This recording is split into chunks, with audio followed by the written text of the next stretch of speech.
इस वीडियो में अपन ट्यूबलाइट के चौक को टेस्ट करना सीखेंगे। जैसा आपने देखा ट्यूबलाइट की जो चौक होता है उसके यदि मैं ड्राइंग बनाने जाऊँ तो ये कुछ इस प्रकार की आपकी ड्राइंग रहेगी। इसके अंदर ये आपका चौक रहेगा। मैंने चौक बना दिया।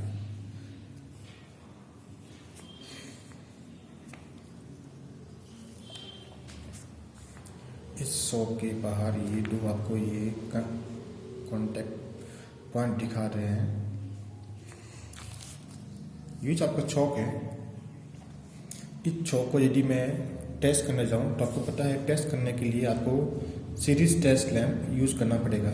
सीरीज टेस्ट लैंप, इसकी सहायता से आप चौक को टेस्ट कर सकते हैं।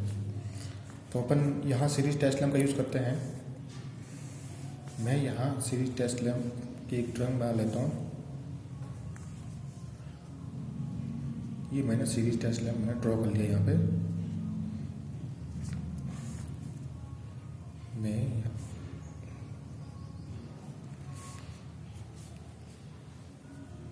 यहाँ मैं सप्लाई दे देता हूँ, AC सप्लाई। अब जैसे ही मैं इस चौक को टेस्ट करने जाऊँगा तो इस लैंप में क्या होगा, ये जो लैंप है, लैंप की जब स्थिति देखने जाए तो लैंप नॉर्मली फुल नहीं जल करके हल्का हल्का जलता है। आपका लैंप हल्का जलता है। जैसे आप देखते हैं कभी कभार लाइट डिम रूप में आती है तो लैंप थोड़ा कम जलता है, उसी प्रकार यहाँ लैंप कम जलेगा। उसका कारण ये रहता है कि मान लीजिए कि ये इसमें से फेज जा रहा है, इसमें न्यूट्रल जा रहा है, तो यहाँ जैसे ही यहाँ से फेज चलना शुरू होगा, फेज यहाँ से इस वाले पॉइंट में आएगा। यहाँ फेज आया, यहाँ से आप देखोगे तो इस तार के थ्रू ये इस कॉइल से होते हुए यहाँ से बाहर निकलता है। तो जैसे ही ये फेज या इस कॉइल से होकर बाहर निकलेगा तो इसके अंदर क्या रहेगा, आपका बहुत सारा प्रतिरोध रहेगा। ये प्रतिरोध क्या करेगा, ये प्रतिरोध इस धारा को रोकने की कोशिश करेगा।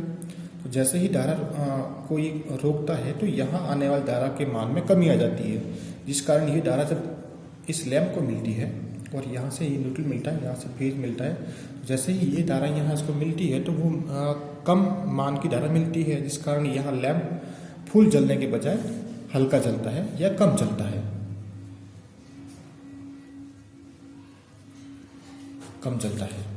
तो आप जब भी चौक को टेस्ट करने जाते हैं, तो जब भी आप चौक को टेस्ट करने जाएंगे तो आपको क्या ध्यान रखना है कि जो चौक रहेगा वो चौक आपका कम जलना चाहिए। यदि कम जलता है तो आपका चौक ओके है। यदि चौक बिल्कुल भी नहीं जलता, यदि आपका लैंप जो है बिल्कुल भी नहीं जलता है, यदि यहाँ पे आपका लैंप नहीं जल रहा है तो मान लीजिए यहाँ पे क्या हुआ है, कोई ना कोई तार अंदर से टूट गया है, जिस कारण क्या है कि यहाँ से ये फेज जो अंदर जा रहा था वो अब यहाँ आके रुक गया, इस कारण आप आगे नहीं जा रहा है। इस कारण यहाँ से आपको लैंप को फेज नहीं मिल पाता। तो यदि कोई अंदर से कोई वायर अंदर से टूट गया है यानी ओपन हो गया है तो लैंप नहीं जलता है, यानी कि चौक के अंदर कहीं ना कहीं कोई कनेक्शन ओपन है।